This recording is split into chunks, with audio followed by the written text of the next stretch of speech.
ngày muốn cô nhom bạn nhom tha mẹ trái môi nút khơi ốn mơ lơ mơ cao hết bẹp mọt hay nhom ẩn mọt hay nhom sai đã cồn hay nhom su cồn thành trẻ cồn cái bẹp mọt đã cồn ái mọt nè nè vì cô nhom tháng mọt kê nè mọt trái nè nè vì hết chấp này cái sọ cồn ái này nè nè sừng nghèo hay cô nhom tháng này trái nè sừng nghèo chứ mà nhom prap cồn tha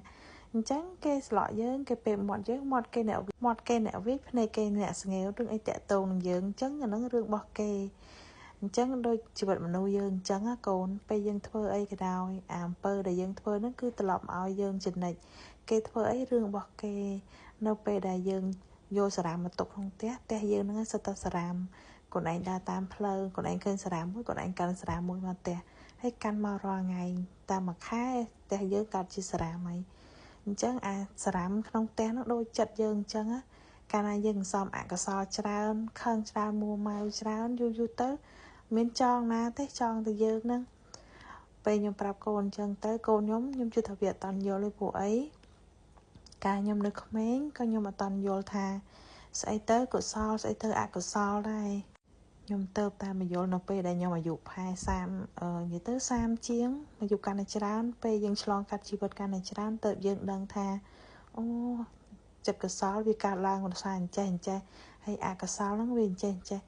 មនុស្សយើងភាគច្រើនស្បូរចិត្តអកុសលច្រើនជាងចិត្តកុសលទាំងខ្ញុំទាំងគេហើយបើបិសាចក្នុងខ្លួនយើងមានច្រើនណារាល់ថ្ងៃបើសិនជាយើងឲ្យវាចេញមកអូយអាក្រក់ណាស់បិសាចក្នុងខ្លួនយើងអញ្ចឹងមិនថាមិនបាច់ចង់ឈ្នះអ្នកណាចាញ់អ្នកណាតែឈ្នះតែខ្លួនឯងទៅរាល់ថ្ងៃបាន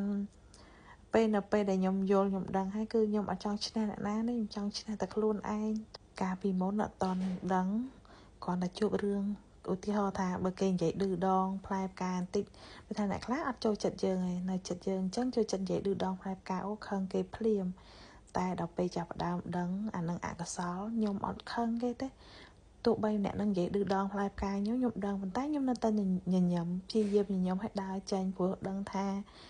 អានឹងអកុសលតែយើងប្រឹងខឹងច្រើនហ្នឹងគេបញ្ជូនអកុសលមកឲ្យយើងទទួលយើងអកុសលតាមគេដូចភ្លើងអញ្ចឹងណាគេកាន់ភ្លើងមកឲ្យយើងកាន់វាយើងទទួលភ្លើងហ្នឹងគឺយើងអ្នកក្តៅចឹងនៅពេលដែលខ្ញុំដឹងខ្ញុំលែងទទួលភ្លើងហ្នឹងហើយមនុស្សយើងនៅពេលដែលយើងដឹងជីវិតមានអារម្មណ៍ថាវាអត់សូវមានភាពក្តៅក្រហាយអញ្ចឹងមិនថាគ្មានអីប្រសើរជាងការដឹងទេពេលយើងដឹងបាច់មានណាមកបញ្យល់ទេយើងយល់ឯងថាអ្វីគួរអ្វីមិនគួរចឹងមិនថាជីវិតគ្មានអីប្រសើរជាងការឆ្លងកាត់ហើយដឹងដោយខ្លួនឯងធ្វើឲ្យយើងយល់ថាស្អីទៅជាកុសលស្អីទៅជាអកុសល